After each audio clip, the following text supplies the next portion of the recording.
Welcome to the Business Leadership Series, where we engage with leaders who are making an impact on their worlds and who want to share their knowledge and experience for your personal and professional growth. The following interview is designed to inspire you to become the best leader you can be. Your host, Derek Champagne, is the founder and CEO of The Artist Evolution, a full-service agency building successful brands, marketing tools, and campaigns, and also the author of the best-selling book, Don't Buy a Duck. And now, let's begin today's Leadership Series interview. Welcome to the Business Leadership Series, where our goal is to inspire you to become the best leader that you can be. We do that obviously by having inspiring guests that join us each week. Today we have Michele Hall-Duncan. She's the president and CEO of enCourage Kids Foundation, a leading U.S. nonprofit focused on humanizing healthcare for children and their families by resourcing impact-driven pediatric programs and supporting the child life community. For more than 2 decades, Michele has cultivated relationships with child life staff and all levels of hospital administration, developed an integral understanding of trends and creative therapies, which has served to help position enCourage Kids to be one of the forefront of state-of-the-art programming in pediatric healthcare. And she's really made it her life's mission. Michele, thanks for being with us today. Derek, thank you so much for having me. I'm super excited to have a conversation with you today about myself and about my work and all of the amazing things that we do here at enCourage Kids Foundation. I'm so excited. As for many of us, when I hear about development with children, my family, we had adopted children. In our family, we had foster children. In our family, growing up, we were always involved with development of children on the other side, and it's always been near to my heart. In fact, it pings a spot in my heart that grabs me. So I'm not going to get emotional during this talk, but give us some insight to your background. You can share your personal background and just tell us. I mean, you can start as early as childhood if you like, but let us understand better about who you are, because you've done some amazing things even to get to where you are today and work your way up as the president and CEO of this amazing organization. Well, thank you so much for that. I'm a Midwesterner. I actually grew up in Flint, Michigan. And it's funny, before the unfortunate water crisis, nobody knew where Flint was. They would say, is that near Detroit? And now everyone knows where it is. And, I had a pretty regular childhood growing up in the Midwest. It was, a town full of hardworking people. I saw everyone in my family working hard. Most of the men worked for General Motors. So, we just saw people out there clamoring for their success. My grandparents, maternal grandparents came from the South, from Georgia, the other paternal grandparents from Texas. Again, all of them very, very hard workers. And so I think that's what instilled in me, when I look back, the desire to always do better and be better and show your best self. I went to a great schools. At that time, Flint was a pretty thriving town, and we have an excellent community school system. So then graduated from high school and went to Michigan State University, and really kind of honed my desire to be a business person, so to speak. I had started as a political science major, and I couldn't make it through some of those 8 a.m. poli-sci and Locke and the theory of man and whatnot. I mean, that was really tough. And so I decided to become an advertising major, and it combined in my mind communications and business and some marketing. And so I thought, okay, I'll do this and I can get through it. And then I moved out to New York, the New York area, and started working. Met a guy, and then just started, my career. And I thought that what I was going to do was be this advertising person, or work in the industry where I would sell products and make lots of money. I thought that's what I was going to do. But I also still had that background of hard work and success, and also philanthropy. When I was a kid, I had an aunt who always made sure that we knew that everything that we had was the benefit of hard work, yes, but also just that we were lucky, we were blessed people, and that we should always try to give back. If we had something, we should give a portion of that to someone else. And so I decided to volunteer for the organization. And I was volunteering for the organization for about 4 years when the position that I held at my company was gone. We were bought out by another business. And so the option for me was to move to Dallas, Texas, or to stay here. And so I chose New York. I love it. It's a great city. I don't think I'll ever leave. And so I spent the summer, got a little bit of severance pay, right? I spent the summer figuring out what my next career move would be, but also doubling down on my volunteering for the organization. And one of the young ladies was pregnant, and she decided to, of course, go on maternity leave to have her baby. And I was going to pinch hit for 3 months. That was it. I'll come in, I'll work for 3 months.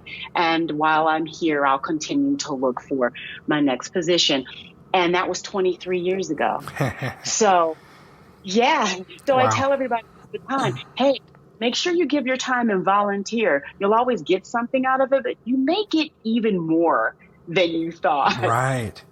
So, I think that's great advice. And I think, we had Devin Thorpe as a guest a couple of times. He's a social entrepreneur writer for Forbes. And he talks about him waiting until he was retired. He was CFO of a big company, Fortune 500 company, sold. And then in his late 40s said, okay, now I'm ready to start giving back. And his advice is don't wait until then. You've got so much to offer. So I love that you're talking about getting involved now. What do you say to people that maybe are saying, I'll do this later? I mean, you seem like you were doing it early on to participate, and then got even more involved when at a time when it seems like someone would step away because they were looking for another position. You double down. So I think that's great. What advice do you have to someone that's listening going, yeah, this is something I'll do later on? I think giving back is crucial to being a functioning human being, honestly. And I know that a lot of people don't necessarily subscribe to that, but my observation over the course of my entire life has been the most miserable people that I encounter are those who aren't giving back. It is the one thing that I go to when I see someone who's always complaining, someone who always sees the glass as half empty. Those are the people who I find are not out there. And I mean, it could be anything. They're not giving back in the community. They're not giving back in their faith-based organizations. They're not giving back at all, because I truly believe that when you give back, you see that you are in a good position. There is always someone that is worse off than you are. And, oftentimes the people that I hear complaining, they have a wonderful life. So giving back centers you and gives you that appreciation for your life and your blessings. And I also believe that it is a key component of success. You can see folks that are successful, and then you'll see this turn. When they really turn it up, it's when they've decided to give back and to be even better people. It's amazing. That's a great observation and great advice. Thanks for sharing that. Let's continue on your journey. So you ended up going full time either for 20-something years, but you went from volunteer to president and CEO. Tell me about that transition for you, what that looked like in an organization like that. So I started on the program side. I was, basically knee deep in all of our programming that we did for our kids. We started as a wish organization, so we would grant wishes to sick children. And then we thought, okay, we can do more than that. And we began going into the hospital and providing programs in the hospital where, a lot of the really tough stuff happens. And what I was so blessed and fortunate to be able to do was to actually also start to create programming for the kids. What I love about our organization and what I find really unique is that we go in and we ask the people that are working in the hospital, what do you need? We don't come to you and say, we've got something, we've come up with something in our head and we think that we want to give you that. We ask, what do the child life specialists need? What makes a nurse's job easier when interacting with a child? What makes a child specialist's job easier. And we go out and try to provide that. And we try to be the voice, not only for those children, but for the people who work with those children on the front line. And I'm really proud to have pushed that narrative here so that it's helped us to be one of the premier organizations that serves the children in the country. I'm looking at some of the stats here, and you'll have to help update me on some of these. As at the end of 2018, we saw 282 hospitals throughout 39 states and Puerto Rico. I mean, give me some stats about, you're making a major impact, and then even the number of children that you're able to help each year. Can you give me some of those numbers? Well, we're at over 1 million children a year now. Wow. You know, there's kids hospitalized, just in the hospital, right? So 3 million kids are getting admitted to the hospital. That's not, that leaves out all of the children that are at home, battling and bravely fighting and coping with an illness. But we really want to reach as many of them as we can. There's a huge need, and we did a comprehensive expansion over the past 18 months. We went from being in 3 to 5 states into expanding into that 41 plus that you're talking about. Wow. When there was when the hurricane that devastated Puerto Rico, we reached out to the Children's Hospital there, and we were like, well, what do you need? And we partnered with the very famous Kravis Children's Hospital at Mount Sinai here in New York, and some other supporters, Dick Blick and others, to bring creative art therapy supplies down to Puerto Rico for those children so that they could help cope with the trauma that they'd seen. Many of them had loved ones die. They had seen their homes devastated. And what we know from our partnership with Child Life Specialists is that art therapies, music therapies, these types of therapies that allow children to tell without speaking what traumas they're experiencing, super helpful on the road to healing. And so we were really proud to be able to do that. Michele, what are a couple of keys from a high level? Because there's so many great nonprofits, so many great organizations, and respectfully, some of them are just not even able to make a dent to the need. But you're talking about 3 million hospitalized and helping over 1 million of them. That's significant. That's encouraging. How do you go to doing that from being in a few states to going to 41 states? What are some keys to getting it, to growing it to that level? I mean, that's huge. Partnerships. You have to partner with other organizations, and you have to partner with corporations and businesses. And that's something that we're always wanting to do. I think we're a fantastic partner. We partnered with Johnson & Johnson to deliver 1 million Band-Aids into pediatric facilities. There's something very interesting, and I think that people who really pay attention to healthcare understand this. Insurance companies are paying for the medical things. They're going to reimburse a hospital for doctors, for nurses, for equipment, but things that distract children, that bring them some joy, comfort, those intangibles, those just aren't things that are going to be paid for. And so philanthropy has to step into that space. And if you've got a 3-year-old that doesn't understand why all of a sudden they're in a hospital with people that they don't know, and they're getting needle sticks and things that are painful, and they're not understanding that, these people are trying to make me well, but it hurts. And something as simple as, I'm going to give you some power and some control and let you pick out whether you want a Dora Band-Aid after you're finished or a Batman Band-Aid after you're done. It's super powerful. Right. And one of the things I talk about are those little big moments that we try to help to translate to people. And of course, if anybody has a toddler, they totally understand that giving them power and control oftentimes helps them move forward. You can't ask them which outfit to wear.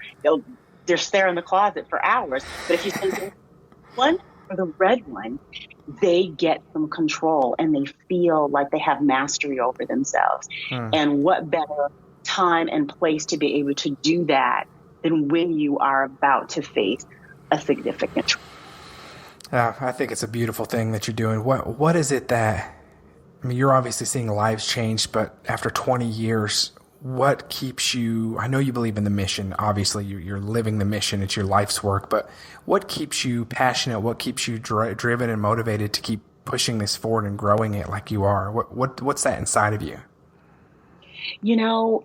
It's these kids. I mean, I have a great team, and that's also a part of it. I enjoy coming to work every day, but it's the families and the kids. And what's interesting is when you start in programs, and I moved up the ranks, and now I'm the president and CEO of the company, but you also then unfortunately have to have some distance from the kids and the families because someone else is doing that job. Right. There's nothing wonderful than for me to show up at one of our events or to walk into a hospital and be able to simply interact with the kids there and interact with the mission while it's being brought to life. I went to a hospital last week, and we had been supporting their creative arts therapies programs for about 10 years. Supporting the hospital for 22 years. And so, you have that familiar partnership and that wonderful mutual feeling of advancing the mission of helping sick children. But I sat down and they were working with the kids. They were doing crests, and you would talk about how you feel, and you could work with paper and cut things up. And they thought, would you like to do this? And I'm in a dress and heels. And I'm like, absolutely. And I get in a chair that's for a toddler. And I'm sitting there and I'm doing that work. And there's a little girl sitting across from me, and she's got her IV pole on.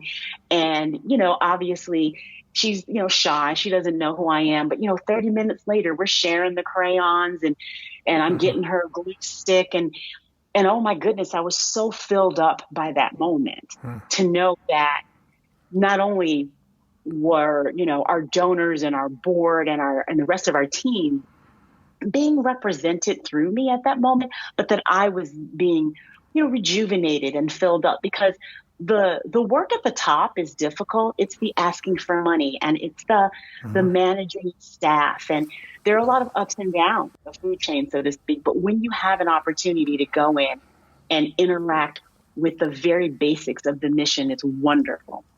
That's great advice, too. And I can personally relate to that as being an entrepreneur, having multiple companies and working with a lot of business owners and CEOs. And a lot of times we start into something because we love the work and we love rolling up our sleeves and shoveling and being a part of the front lines.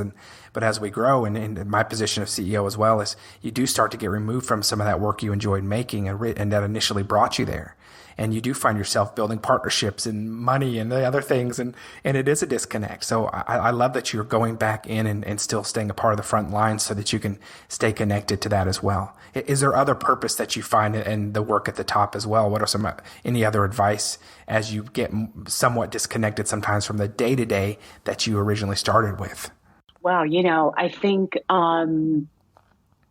just reminding yourself. I actually listen to a lot of leadership audio books and things like that, and they've really helped me to stay centered.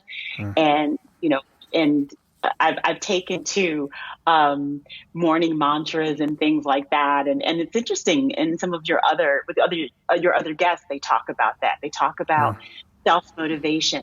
They talk about waking up with gratitude. Those are the things that I try to do to stay centered, because there are times where I feel extremely overwhelmed. Obviously, if you have a lot of things happening at once, and, things could be happening in your personal life, and you still got to come to work and do your job and be your best self. How do you stay centered? And I think it's just really the self-care and filling your own self up so that you can give your best self to your team and to your community that you have to serve. I know that every day I want to make sure that we begin to move that needle to reach more and more and more kids that need us. Thank you for sharing that. We've got a couple minutes left. I want to ask you a little bit more, though. We talked a little bit before we started today about some of the illnesses that are outside of cancer. Talk to me for a few minutes, because when we think about kids in hospitals, we think about cancer, and there's such a spotlight, which is wonderful. But tell me a little bit about some of the other debilitating diseases and illnesses and how those are important to look at as well, and how your organization does that. Absolutely. It's one of the things, like I said to you earlier, that I've been talking about a lot this year, because oftentimes I'm asked by people specifically about cancer, like, what motivates you to do this? Is it the cancer kids? And I think to myself, wow, I don't think that people really know how many childhood illnesses are out there. There are children that are unfortunately dying from asthma, and it's getting harder and harder, especially in urban areas, because of the environmental issues that these kids face. There's so many ways that can trigger an asthma attack, and we're losing children to asthma. Sickle cell disease. Sickle cell disease is a horrible disease for young children to have, for anyone to have, but, for kids. And we are proud to support a support group for kids in one of the hospitals here in the New York City metro area that really helps the kids to talk about, what happens when they go into crisis. How do they talk to their friends about the fact that they have an illness? We're always trying to help children cope and be on their own front line with their illness, and give them the tools that they need to best, move themselves through the process of having to deal with a sickness. What we do on our social media pages is we highlight different illnesses and facts about them all of the time. If you go to our Instagram page, you can see us talking about Rett syndrome and how many girls it affects, or you can see us talking about cerebral palsy or spina bifida. Often, obviously diseases and conditions that happen to children at birth, usually. Mm-hmm. So, imagine that. Imagine being affected with something for your entire life, and how you need to be able to cope with that. And it's just, it's wonderful to see the resilience of a lot of these kids who have chronic illnesses. Cancer often is a transient disease, thank goodness. We have kids who have developed cancer and who've been cured. You're looking at the cure rate now of ALL, which is the acute lymphocytic leukemia.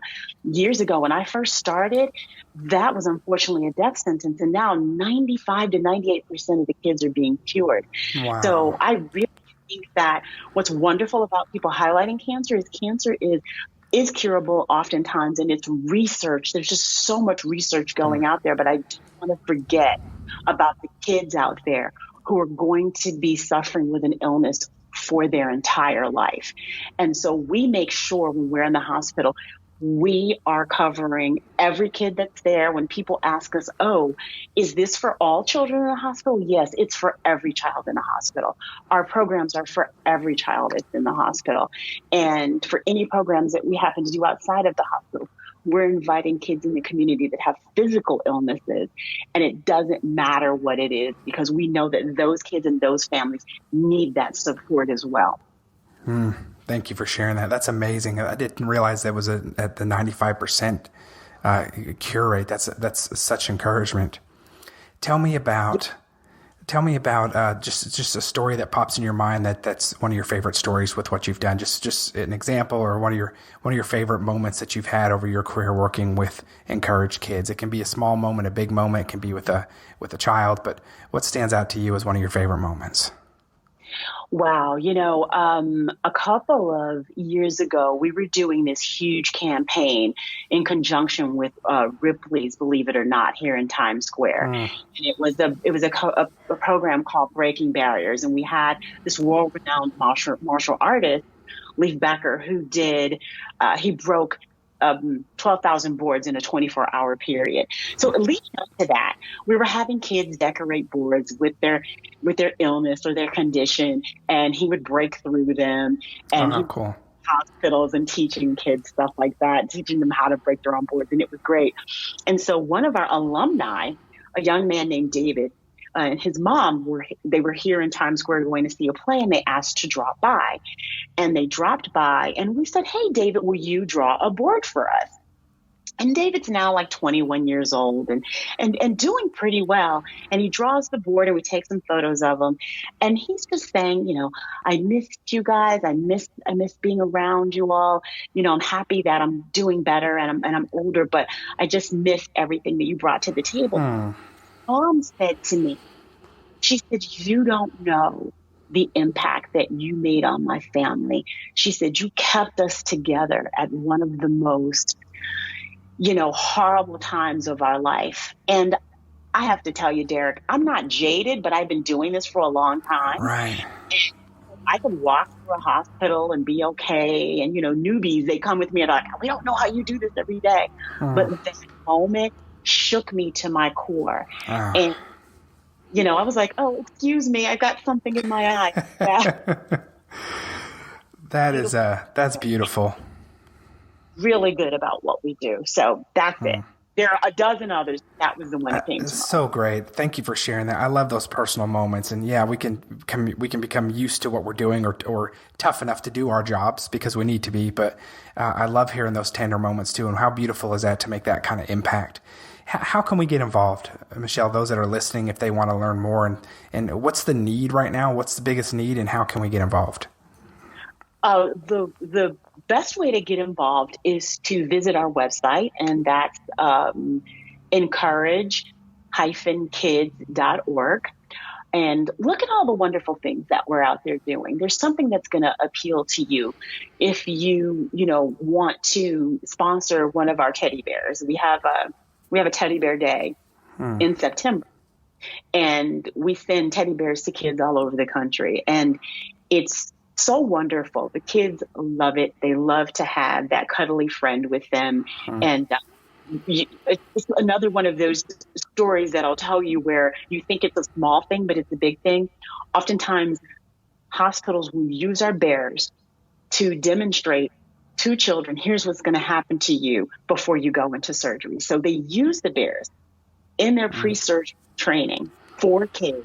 They know what's going to happen. And again, we're giving them power and control. If you get to give the bear the IV, if you get to put the mask, the anesthesia mask on the bear, when you get into that room, you know what those items are. You're less afraid. You're, more likely to feel in control. And we all know that before you go into surgery, you want to be your happiest self and your self. And so we try to help the kids there, and the bear will stay with them, they think, and they sleep. And then the bear shows up again when they're in recovery.